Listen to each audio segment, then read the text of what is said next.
আইনি সচেতনতা শিবির মন্তেশ্বর থানা লিগ্যাল এইড ক্লিনিক পক্ষ থেকে জেলা আইনি পরিষেবা সার্ভিস অথরিটির পরিচালনায় গতকাল বিকালে আইনি সচেতনতা শিবির অনুষ্ঠিত হয় মন্তেশ্বর বিডিও অফিসে মিটিং হলে। এই আইনি সচেতনতা শিবির মূলত সাধারণ মানুষের মধ্যে আইন সম্বন্ধে সঠিক ধারণা না থাকায় বিভিন্ন সময় বিভ্রান্তির সৃষ্টি হয়। মনে রাখা প্রয়োজন, সমাজ সুষ্ঠুভাবে পরিচালনা করার জন্য আইন সমাজে ন্যূনতম আইনি সচেতনতা না থাকার কারণে আইন সম্বন্ধে সমাজে ভুল বার্তা যায়। বিশেষত সমাজে বঞ্চিত ও দরিদ্র শ্রেণীর মানুষের মধ্যে এই ন্যূনতম আইনের সচেতনতা একান্ত অভাব। অশিক্ষা ও অজ্ঞতার কারণে আইনের কল্যাণকারী পরিকল্পনার বাধা প্রাপ্ত হয়। ভারতীয় সংবিধানে কী ধরনের মৌলিক অধিকার ও কর্তব্য আছে এবং অন্যান্য প্রয়োজনে কিছু আইন সম্বন্ধে ধারণা দেওয়ার জন্যই এই আইনের সচেতনতা শিবির বলে জানান জেলা আইনি পরিষেবা কর্তৃপক্ষের সচিব সুতপা মল্লিক। এই সচেতনতা শিবির থেকে তিনি আরও জানান, বিনামূল্যে যারা সবসময় আইনি পরিষেবা পাবেন তারা হলো শিশু, সমস্ত ধরনের মহিলারা, তপশিলি জাতি ও উপজাতিরা। কিন্তু অনেক অধিকার দিয়েছে, সেই অধিকারগুলো সম্পর্কে কিন্তু মানুষ সচেতন নয়। আর সচেতন নয় বলেই কিন্তু মানুষ না জানার ফলে দেখবেন যখন সমস্যায় পড়ে তখন আপনারা বুঝতে পারেন না কার কাছে যাবেন, কোথায় যাবেন। এর ফলে কিন্তু আপনারা দেখবেন বঞ্চিত হন, প্রতারিত হন, ঠকে যান, ভুল লোকের কাছে চলে যান। অনেক সময় হয়তো টাকা দিয়েও দেখবেন আপনি যে কাজটা চাইছেন সেই কাজটা কিন্তু পাচ্ছেন না। অনেক সময় দেখবেন হয়তো আধার কার্ডের জন্য অ্যাপ্লাই করেছেন, রেশন কার্ডের জন্য অ্যাপ্লাই করেছেন, কোনো ভাতার জন্য অ্যাপ্লাই করেছেন বা কাস্ট সার্টিফিকেটের জন্য অ্যাপ্লাই করেছেন। এগুলো সমস্ত আমি উদাহরণ দিচ্ছি। অ্যাপ্লাই করলেন সংশ্লিষ্ট দপ্তরের কাছে, কিন্তু বছরের পর বছর আপনার অ্যাপ্লিকেশন পড়ে আছে, পাচ্ছেন না। এটাও কিন্তু আপনার আইনি সমস্যা। শুধু কোর্টে মামলা থাকলেই আইনি সমস্যা হয় না। যে কোনো সমস্যা আপনার যেটা বাঁচার অধিকারকে খণ্ডন করে, আঘাত করে, সেটাই কিন্তু আইনি সমস্যা।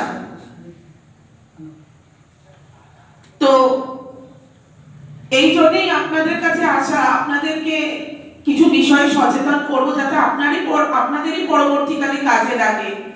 আজ হয়তো কাজে লাগবে না, কিন্তু যখন সমস্যায় পড়বেন তখন কিন্তু এটার প্রয়োগ করতে পারবেন, তাই নয় কি?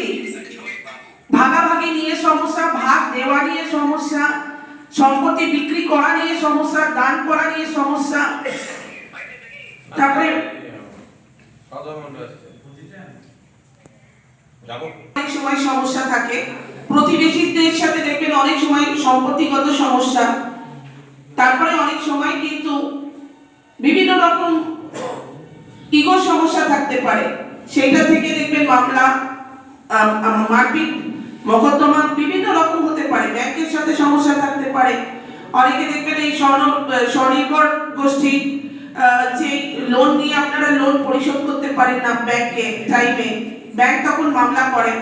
তারপরে কিন্তু আপনাদের ইলেকট্রিক মিটার নিয়ে অনেক সমস্যা থাকতে, ইলেকট্রিসিটি, জল, বিভিন্ন রকম কিন্তু সমস্যা থাকতে পারে।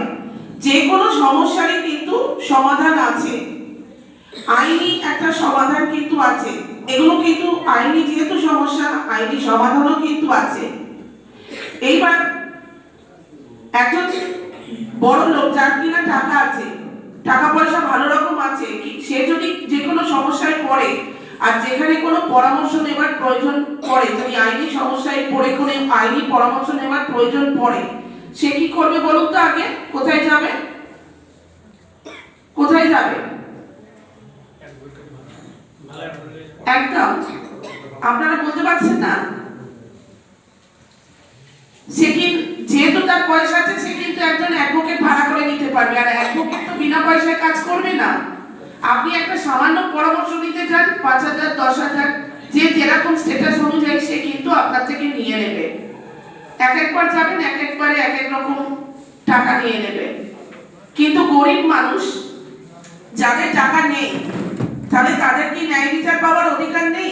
বলুন, আছে কি নেই? গরিব মানুষদের ন্যায় বিচার পাওয়ার অধিকার। তাহলে তারা আইনি সমস্যায় পড়লে তাহলে কি করবে? তারা কোথায় যাবে? উকিল বাবু প্রচুর টাকা নেয়, তারা হয়তো 10 বার ভাববে যে আমি আমার সমস্যায় পড়েছি, কিন্তু উকিল বাবুর কাছে যাওয়ার মতন আমার সামর্থ্য নেই, তাই নয় কি? তাহলে তারা কি করবে? এই জন্যই কিন্তু 1987 সালে একটি আইন তৈরি করে আমাদের পার্লামেন্ট, আমাদের দেশে একটি আইন তৈরি হয় 1987 সালে, দি লিগাল সার্ভিসেস অথরিটিজ অ্যাক্ট।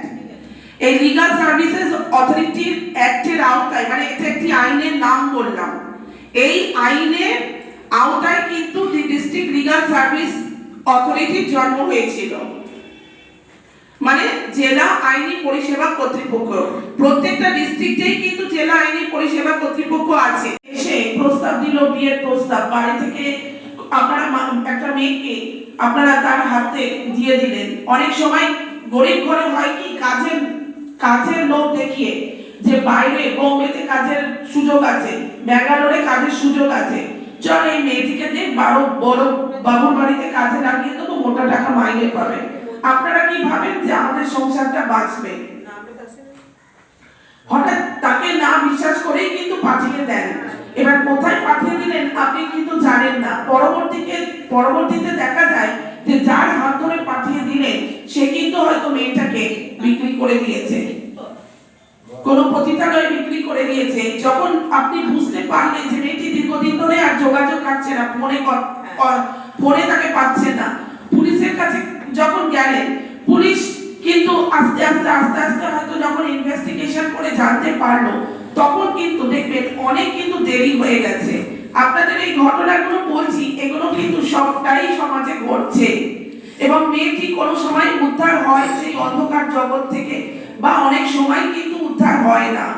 এবার যখন সে মেয়েটি উদ্ধার হয়, সে কিন্তু আর মূল স্রোতে, সমাজের মূল স্রোতে সে কিন্তু আর ফিরতে পারে না।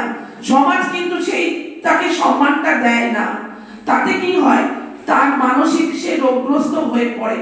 অনেক সময় যারা উদ্ধার হয়ে আসে, তারা কিন্তু বিরাট এক সংক্রামক ব্যাধি এইডস নিয়ে ফেরে বা HIV নিয়ে ফেরে। তো এই ব্যাপারগুলো যদি আপনারা সচেতন হন, তাহলে কিন্তু অনেক অপরাধ থেকেই কিন্তু আপনারা নিজেদের বাড়ির লোককে কিন্তু বাঁচাতে পারবেন, নিজেরা বাঁচতে পারবেন। দেখবেন কাকা, খুড়তুতো দাদা, জ্যাঠা, মামা, দাদু অনেক সময় কিন্তু বলতে কোনো দ্বিধা নেই, নিজের বাবার দ্বারাও কিন্তু অনেক মেয়ে যৌন নিগৃহীত হয়, এবং আমাদের কাছে আসে, মামলা হয়, আমাদের কাছে ক্ষতিপূরণের দাবিতে আসে। তো যারা মায়েরা আছেন তাদেরকে একটু বলবো যে বাচ্চাদেরকে কখনোই কিন্তু একা বাড়িতে ছেড়ে রাখবেন না। সব সময় কিন্তু চোখে চোখে রাখার চেষ্টা করুন সে কোথায় যাচ্ছে, বা কাউকে কোনো ছেড়ে দেবেন না, কোনো বাচ্চাকে ছেড়ে দেবেন না একা একা, যে দোকানে পাঠিয়ে দিলেন, সন্ধে হয়ে গেছে বা সকাল, যে কোনো সময় সে কিন্তু এরকম কোনো যৌন হয়রানির শিকার হতে পারে। এরকম আমার কাছে একটি এসেছিল ক্ষতিপূরণের দাবিতে, একটি 5 বছরের বাচ্চা, যিনি বাচ্চাটির ওপরে তার পাশের বাড়িরই এক মামা ধর্ষণ করে তাকে খুন করেছিল। 5 বছরের বাচ্চা সন্ধ্যেবেলা কাঁদছিল, খিদে পেয়েছিল, তার মায়ের থেকে পয়সা চাইছিল, সেটা শুনতে পেয়ে পাশের বাড়ি এক মামা এসে বলে, চল তোকে চানাচুর কিনে দেবো।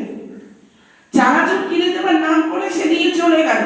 তারপরে তার বাবা মা সারা রাত্রিও তাকে এই বাচ্চাটিকে আর খুঁজে পেল না, সেই মামাটিকে খুঁজে পেল। পরের দিনে মায়ের কাছে খবর এলো, পাড়ার প্রতিবেশী বলছে একটা ছোট বাচ্চার লাশ একটা কাছের ডোবাতে ভাসছে, চল দেখবি, চল ওটা তোর মেয়ে কিনা। তখন সে গিয়ে কিন্তু দেখলো যে সত্যি তার মেয়েকে মেরে ফেলা হয়েছে। তখনও তারা জানতো না যে তার মেয়ের ওপরে কি অত্যাচারটা হয়েছে।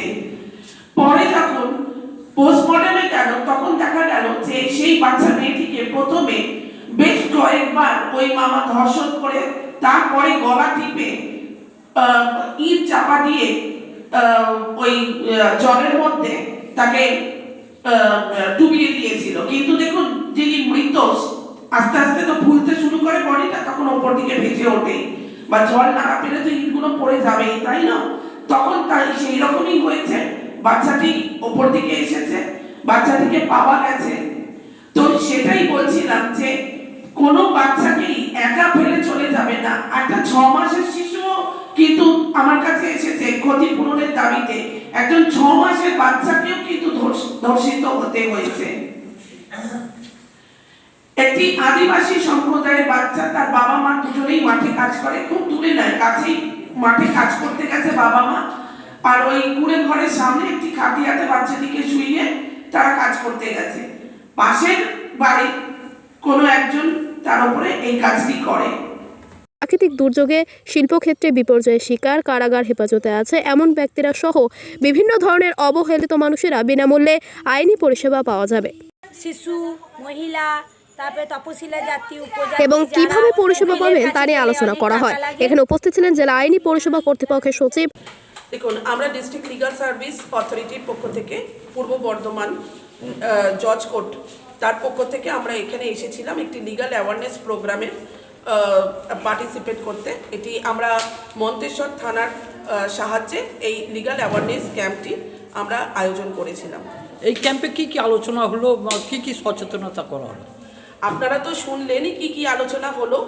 আমাদের মূলত আলোচনা যে নাগরিকদের যেটা বিভিন্ন ভারতীয় সংবিধান এবং তথা বিভিন্ন আইনে যেসব অধিকারগুলো দেওয়া আছে নাগরিকদের, সেই সব অধিকারগুলো নিয়েই এখানে মূলত আলোচনা করা হয়েছে। এই নাগরিক সমাজে কারা এই অধিকার আইনে কারা এই সুবিধা পেতে পারে?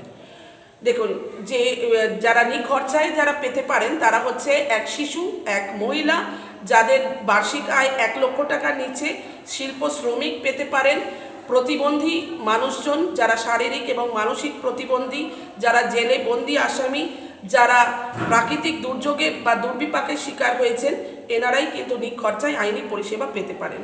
মন্তেশ্বর থেকে যতীনময় মণ্ডলের রিপোর্ট, সুন্দর বাংলা নিউজ।